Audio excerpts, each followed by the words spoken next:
एक बार की बात है, एक राजा अपने गांव में सबसे ज़्यादा नीलाम हो रहा था। मतलब उसकी इज्जत दांव पे लगी हुई थी, क्योंकि पूरे गांव वाले बस ये चाहते थे कि राजा एक शेर से लड़े। और गांव वाले ऐसा इसीलिए चाहते थे क्योंकि उस शेर ने उसी गांव के 4 आदमी का कत्ल किया था। और इसीलिए वो गांव वाले ये चाहते थे कि हमारे गांव का जो राजा है वो एटलीस्ट इस शेर से तो ज़्यादा मजबूत होना चाहिए।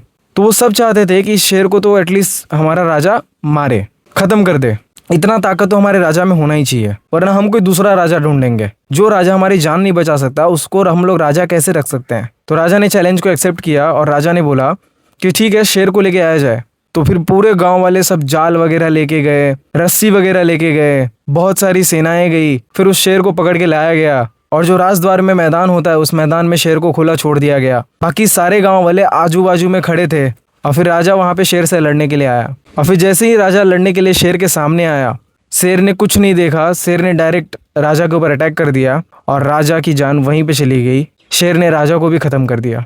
ये कहानी मैंने तुम्हें क्यों सुनाया? ऐसे ही बस मन किया यार, हुक के लिए। बहुत इजीली तरीके से इस दुनिया में तुम्हारा अटेंशन खींचा जा रहा है, चाहे वो गलत कंटेंट के ऊपर हो चाहे वो सही कंटेंट के ऊपर है। और ये जो तुम्हारा अटेंशन है ना, इसी अटेंशन को तुम दूसरे को दे रहे हो और दूसरा इसी अटेंशन की वजह से पैसा कमा ले रहा है।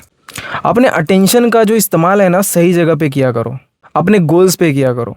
यही चीज़ मैं तुम्हें समझाना चाहता हूँ। ये कहानी सुनाने का मेरा मेन मोटिव ये नहीं था कि उन गांव वालों को दूसरा राजा मिल जाएगा। ये कहानी सुनाने का मेरा मेन मोटिव ये था कि भाई वो राजा गया तेल लगाने, वो शेर गया तेल लगाने, लेकिन तुम अपने जीवन में राजा बन पा रहे हो कि नहीं? क्योंकि ये जो राजा है ना, जो फ्यूचर में राजा बन सकता है, वो अभी रील्स पे किसी और को अपना अटेंशन दे रहा है। वो भी सोशल मीडिया पे कोई फालतू वीडियोस देख रहा है। वो भी सोशल मीडिया पे कोई फालतू का कॉमेडी शो या फिर नेटफ्लिक्स पे लगा हुआ है। अच्छी अच्छी लड़कियों को अपना अटेंशन दे रहा है। बस एक बार सुंदर सुंदर लड़कियां दिख जाती है रील्स पे या फिर कहीं और पे, तो बस वो रील को 5 से 6 बार देख ले रहा है। यही चीज़ मैं चाहता हूँ कि जो अटेंशन तुम्हारा वहाँ जा रहा है ना, उस अटेंशन को अपने काम में लाओ। फालतू जगह पर अपना अटेंशन मत दो यार, क्योंकि तुम्हारा कीमती अटेंशन देने की वजह से न जाने वो कितने करोड़ों रुपए छाप गया या फिर छाप गई। But the real problem is कि तुमने कितना कमाया वो रील को देख के, वो वीडियोस को देख के। जिस वीडियो से तुम एडिक्टेड हो, जिस शो से तुम एडिक्टेड हो, जहाँ पे तुम अपना कीमती अटेंशन दे रहे हो, तुमने कितना कमाया? उनकी जेबें तो भर गई, बट तुम्हारा क्या हुआ?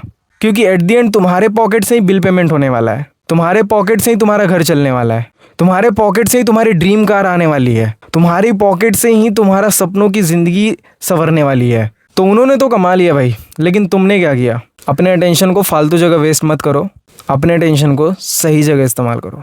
और ये सब इंपॉर्टेंट बातें सीखने के लिए ना, इस पेज को फॉलो करो।